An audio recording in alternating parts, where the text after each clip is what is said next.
Hi dear student, आप सभी को हमारी तरफ से नमस्कार। आपको विजय पथ कलम से क्रांति कोचिंग में स्वागत है। आइए आज हम लोग एक नया टॉपिक रीजनिंग का देखेंगे जो कि बेहद महत्वपूर्ण टॉपिक है और यह एग्जाम में इससे क्वेश्चन देता है। आइए हम लोग का जो टॉपिक है, यह टॉपिक का नाम है सादृश्यता, एनालॉजी। आज हम लोग सादृश्यता को देखेंगे। सादृश्यता में एग्जाम में खासकर यूपीपी में एक दो क्वेश्चन अवश्य ही लेता है इससे, और इसको जानना जरूरी है। देख रहे हैं, पहला दिया है कि कीड़ा का संबंध रोग से, मतलब कह रहा है कि कीड़ा का जो संबंध है वह रोग से है। तो हमसे पूछ रहा है कि युद्ध का संबंध किससे होगा। अब हमारे पास चार ऑप्शन है। ठीक, एग्जाम में भी पेपर की जो सेटिंग होती है ऐसे ही होती है।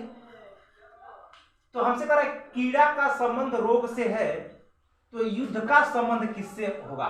पहला दिया है सेना से, पराजय से, शस्त्रागार से और विनाश से। अच्छा, ये हम लोग जानते हैं कि कीड़े रोग को उत्पन्न करते हैं।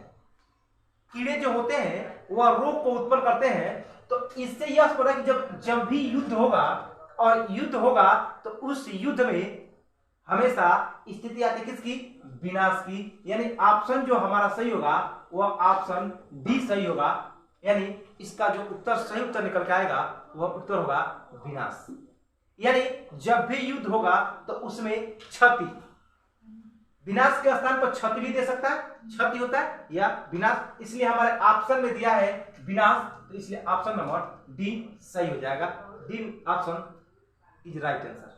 आइए अगला कह रहा है कि प्रतिरोध का मात्रक, यानी प्रतिरोध ओम का मात्रक होता है। प्रतिरोध का मात्रक क्या होगा, प्रतिरोध का मात्रक होता है ओम। यानी इसका मात्रक यहां पर दे रखा है ओम। तो हमसे पूछ रहा है कि विद्युत धारा, हम लोग विद्युत धारा को किसमें मापते हैं। तो हमारे पास चार ऑप्शन दिया है कि फैराडे, रेडियन, एम्पियर और वोल्ट। तो अब आप अगर मात्रक याद किए हैं, आपको मात्रक याद है तो आप बता सकते हैं कि हम जानते हैं कि जब भी धारा को, विद्युत धारा को जब भी मापा जाता है तो हमेशा इसको एम्पियर में मापा जाता है। यानी ऑप्शन इसका जो राइट होगा वह ऑप्शन सी सही होगा। यानी विद्युत धारा का जो मात्रक होता है वह होता है एम्पियर। यानी विद्युत धारा का मात्रक एम्पियर होता है। आइए हम लोग तीसरे नंबर क्वेश्चन पे चलते हैं। कह रहा है कि शिक्षक का संबंध स्कूल से है, तो नर्स का संबंध किससे होगा।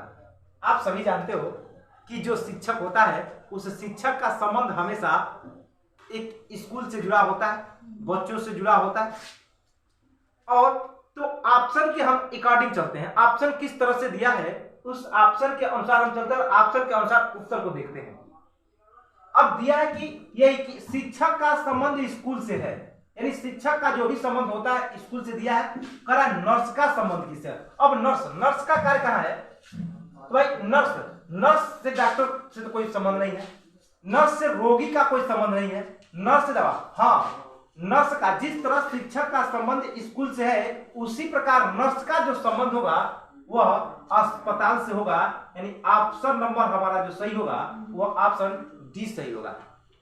इस प्रश्न जिस तरीके से प्रश्न करता है ठीक उसी के साथ ये एनालॉजी क्वेश्चन में एक जो संबंध दिया होता है उसी संबंध के अनुसार हमें अगला संबंध बताना होता है। अब आइए क्वेश्चन नंबर देखते हैं चौथा। कह रहा है दिल का, कह रहा है कि कार्डियोलॉजिस्ट, यानी दिल का अध्ययन के मामले में कह रहा है कि कार्डियोलॉजिस्ट से करते हैं। कार्डियोलॉजिस्ट होता है, उस तरह पूछता है कि हड्डी का किससे होगा, हड्डी। अब देखिए हड्डी के बारे में कहा जाए तो हड्डी के संबंध में, क्योंकि जिस प्रकार दिल का कार्डियोलॉजिस्ट दिया उसी तरीके से अगर हम हड्डी का संबंध देखें तो हमारा होता है आर्थोपोडिस्ट। यानी ऑप्शन नंबर सी इसका सही उत्तर है। यानी हड्डी का संबंध हम करते हैं आर्थ्रोपोडिस्ट के द्वारा। आइए हम लोग अब हम आ जाएंगे लास्ट और 5वें नंबर क्वेश्चन पे। पृथ्वी का संबंध ग्रह से है तो चांद का संबंध, आप सभी जानते हैं कि पृथ्वी एक ग्रह है, पृथ्वी एक ग्रह है। और जब पृथ्वी एक ग्रह है तो हमें चांद के बारे में बताया जाए तो चांद एक क्या होता है, तो चांद एक उपग्रह होता है। यानी इसके लिए है हमारा जो ऑप्शन सही होगा वह ऑप्शन सही हो जाएगा, ऑप्शन नंबर डी इसका सही उत्तर होगा। ऑप्शन नंबर डी, क्योंकि हम देखते हैं कि पृथ्वी को ग्रह कहते हैं तो चांद क्या हो जाता है, उपग्रह हो जाता है। इसके अनुसार ऑप्शन डी सही होगा। आइए आगे हम लोग क्वेश्चन पे चलते हैं। तो अब क्वेश्चन नंबर 6 देखते हैं। 5 तक हम लोग देख लिए हैं। क्वेश्चन नंबर 6 का रहा है कि एंथोलॉजी का संबंध आता है पुष्प, यानी एंथोलॉजी के अंतर्गत हम पुष्प का अध्ययन करते हैं। अब देखिए एंथोलॉजी यानी कह रहा है कि हम पुष्प का, अब कह रहा है कि पैडोलॉजी। भाई अब पैडोलॉजी के अंदर किसका अध्ययन किया जाता है ये जान रहे हैं। तो हम देखें अगर एंथोलॉजी का पुष्प से है तो पैडोलॉजी का हमारा संबंध किससे है, तो मिट्टी के अध्ययन से है। एक मिट्टी का भी अध्ययन, यानी कोई पूछे कि मिट्टी का अध्ययन किसके अंतर्गत किया जाता है तो पैडोलॉजी के अंतर्गत। अब पैडोलॉजी के अंदर किसका अध्ययन किया जाता है तो मिट्टी का अध्ययन किया जाता है। आइए अब क्वेश्चन नंबर अगले 7वें नंबर चलते हैं। कह रहा है हॉर्टिकल्चर का मतलब बागवानी से है। मतलब क्वेश्चन अगर हम देखें तो कह रहा है कि हॉर्टिकल्चर का संबंध बागवानी से है, तो कह रहा है कि मोरिकल्चर का संबंध किससे होगा। अब देखिए कितना बढ़िया है। अब बता दें कि अगर आपको हमारी पढ़ाए गए क्वेश्चन अच्छा लगे तो आप लाइक और सब्सक्राइब करते रहिएगा। अपने फेसबुक, व्हाट्सएप, टेलीग्राम पर शेयर करते रहिए। हम अच्छे अच्छे वीडियो ऐसे ही लेकर आते रहेंगे और हम एक टारगेट से चलते रहेंगे।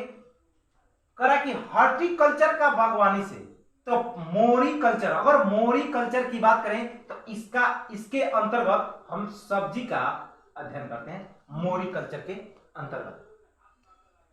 अब आइए क्वेश्चन नंबर 8वें क्वेश्चन में चलेगा रहा है कि गुलाबी क्रांति का झींगा मछली से, यानी गुलाबी क्रांति जो आई उसका संबंध झींगा मछली से बताया गया है। तो हमसे पूछ रहा है कि अमृत क्रांति का संबंध किससे है। इतना अच्छा क्वेश्चन है। अमृत क्रांति का अगर हम बात करते हैं तो अमृत क्रांति का संबंध हमारा ऑप्शन के हिसाब से ऑप्शन ए सही होगा, नदी से। अब आइए क्वेश्चन नंबर आज का अंतिम और लास्ट क्वेश्चन हमारा होगा कि श्वेत क्रांति का संबंध दुग्ध उत्पादन से है। तो हमसे कह रहा है कि रजत क्रांति का संबंध किससे होगा। हमें रजत, देखिए हम जानते हैं कि श्वेत क्रांति मतलब होता है दुग्ध उत्पादन, और हमको बताना है कि रजत क्रांति, और रजत क्रांति का मतलब आप जान सकते हैं कि रजत क्रांति के अंतर्गत अध्ययन किया जाता है अंडा का, यानी ऑप्शन नंबर सी सही उत्तर होगा। आज के लिए इतना ही। हम आपको बता दें अगर हमारा वीडियो आपको अच्छा लगे तो लाइक सब्सक्राइब करते रहिए और हमारे चैनल को आप अपने फेसबुक, व्हाट्सएप और अन्य टेलीग्राम पर आप शेयर करते रहिए। आज के लिए इतना ही। आपको धन्यवाद।